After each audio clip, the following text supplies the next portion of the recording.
बिस्मिल्लाहिर्रहमानिर्रहीम। अस्सलाम वालेकुम to all my viewers and students आज हम लोग पढ़ने जा रहे हैं कि हम लोग सही तरह से एयर ड्रॉप्स या कोई भी ओटी एजेंट्स की एडमिनिस्ट्रेशन किस तरह से कर सकते हैं। ये बहुत इंपॉर्टेंट एक टॉपिक है और बहुत निगलेक्टेड भी आप कह सकते हैं, क्योंकि लोगों को इसकी एडमिनिस्ट्रेशन का सही तरीका नहीं पता होता। तो आज हम उसको डिस्कस करेंगे और देखेंगे कि किस तरह से हम लोग एयर ड्रॉप्स को सही तरह से डाल सकते हैं।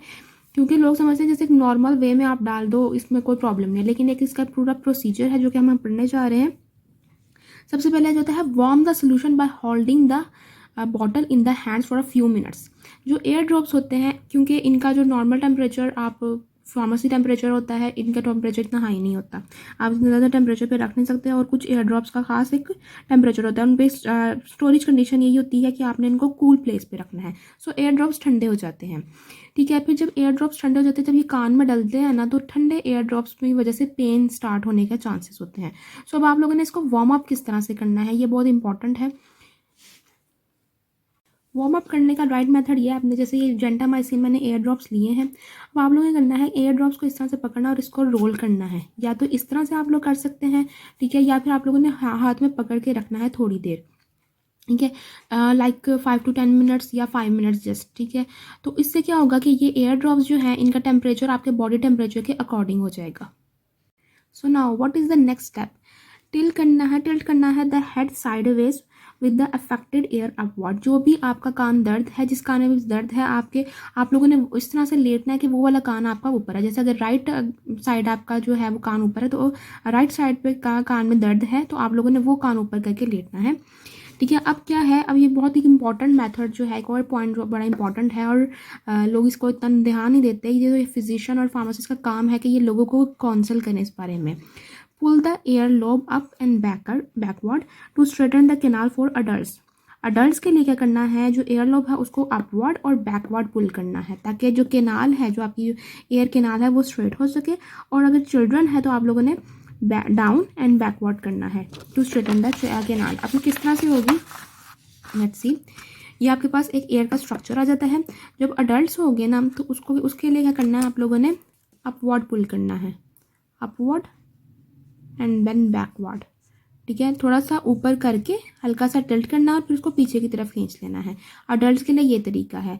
जो बच्चे होंगे उनके लिए आप लोगों ने थोड़ा सा इसको नीचे की तरफ एंड देन इसको पीछे की तरफ करना है, ठीक है, तो ताकि ये एयर कैनाल जो है वो स्ट्रेटन हो जाए। So this is very important method. हल्का सा आप लोगों ने पूरा कान नहीं खींचना, थोड़ा सा ऊपर की तरफ एंड देन पीछे की तरफ, थोड़ा सा ऊपर की तरफ एंड देन पीछे की तरफ, इस तरह से। जैसे आप मेरे हाथ की मूवमेंट देख रहे हैं, और अगर बच्चा है तो उसका थोड़ा नीचे की तरफ और फिर उसको इस तरह से खींच देना है, ठीक है। तो ये जो एयर कैनाल है उसकी जो अलाइनमेंट है वो स्ट्रेट हो जाएगी, ताकि ड्रॉप्स जो है वो डायरेक्टली आपके एयर कैनाल में जा सके। तो ये एक नेमोनिक भी है कि ये किस तरह से आप लोग ये याद रख सकते हैं कि किसको अपवर्ड करना है, किसको डाउनवर्ड करना है। अडल्ट में जो यू आता है, यू से अपवर्ड करना है अडल्ट्स में, और फिर बैकवर्ड दोनों में सेम है, बैक की तरफ थोड़ा सा उसको खींचना है। और चिल्ड्रन में डाउन आता है, डी आता है, तो ये डाउन एंड देन बैक, ठीक हो गया। ये पॉइंट आप लोगों ने being a pharmacist, being a physician, आप लोगों ने कॉन्सल्ट ज़रूर करना है पेशेंट को, ताकि उनकी एडमिनिस्ट्रेशन सही तरीके से हो जाए। और ये 2 पॉइंट बहुत ज़्यादा इंपॉर्टेंट है, ठीक है। उसके बाद आ जाती है use the other hand to squeeze the bottle of the drops. अब एक हाथ से आप लोगों ने इस तरह कान खींचा है, ठीक है, दूसरे, क्योंकि ऑब्वियसली एडमिनिस्ट्रेशन करने वाले जो है उसके दोनों हाथ फ्री होंगे, तो एक हाथ से कान इस तरह से खींचना है, ठीक है, और उसकी पोजीशन बनानी है जिस तरह मैंने आपको बताया। और दूसरे हाथ से जो है आप क्या करना है, आप लोगों ने use the other hand to squeeze the bottle को स्क्वीज करना है और केयरफुली डिलीवर करना है। जितने भी ड्रॉप्स होंगे, 1 ड्रॉप होते हैं, 2 ड्रॉप्स होते हैं, जितने भी ड्रॉप्स रिकमेंडेड हैं उनको एयर कैनाल में डालना है। Caution should be taken not to insert applicator into the ear canal. अब ये जो आपकी ये जो टिप है, लेट मी शो यू, ये जो आपकी टिप है, ये मैं ओपन नहीं कर रही क्योंकि इसमें से सोल्यूशन बाहर आ जाएगा। ये आपकी इधर टच नहीं होनी चाहिए, ठीक है। आप लोगों ने ऐसे ऊपर से ही ऐसे डालना है, ठीक है, ये टच नहीं होना चाहिए। और आई ड्रॉप्स जो आप लोग डालते हैं तो भी आप लोगों ने ये ध्यान रखना होता है कि ये जो इसकी टिप होती है, इसको खोलने के बाद, लेट मी शो यू, ये जो इसकी टिप है ये टच नहीं होनी चाहिए, ना तो एयर के साथ जब एयर ड्रॉप में डालना है, और जब ना ही आइस के साथ टच होनी चाहिए जब आप लोगों ने आइस में डालना है। जस्ट आप लोगों ने दूर से इसको स्क्वीज करेंगे तो वो ड्रॉप जो है वो बाहर आ जाएगा, ठीक है। ये बहुत इंपॉर्टेंट, क्योंकि कंटेमिनेशन हो जाती है और नेक्स्ट टाइम फिर आप उसको यूज़ नहीं कर सकते।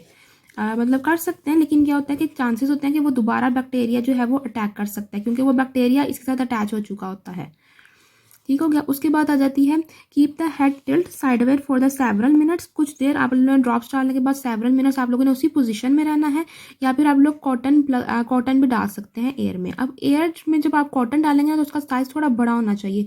ये ना हो कि जो एयर केनाल का साइज़ है ये इसी साइज़ के मुताबिक ही हो तो वो अंदर चली जाए, ऐसा नहीं होना चाहिए। थोड़ा बड़ा होना चाहिए एयर, जो कॉटन आप लोग डालोगे वो थोड़ा उसका साइज़ बड़ा होना चाहिए कि वो इधर तक ही स्टक रहे, वो आगे ना मूव कर सके। कुछ देर आप लोगों ने इसको इसी तरह से रखना है। और जो है ये जो कॉटन जब आप डालेंगे, अगर आप लोग नहीं कॉटन नहीं डालनी तो आप उसी पोजीशन में भी रह सकते हैं 1 घंटे तक, ठीक है, या थोड़ी देर तक आप लोगों ने उसी पोजीशन में रहना है।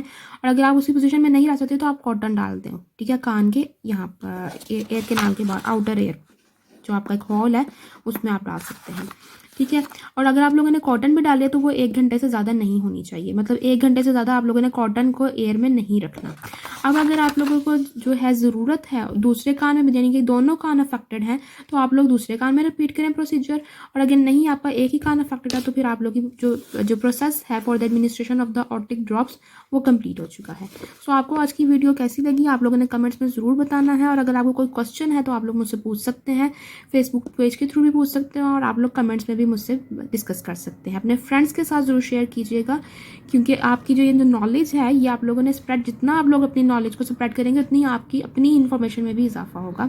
सो subscribe to my channel and अल्लाह हाफिज़।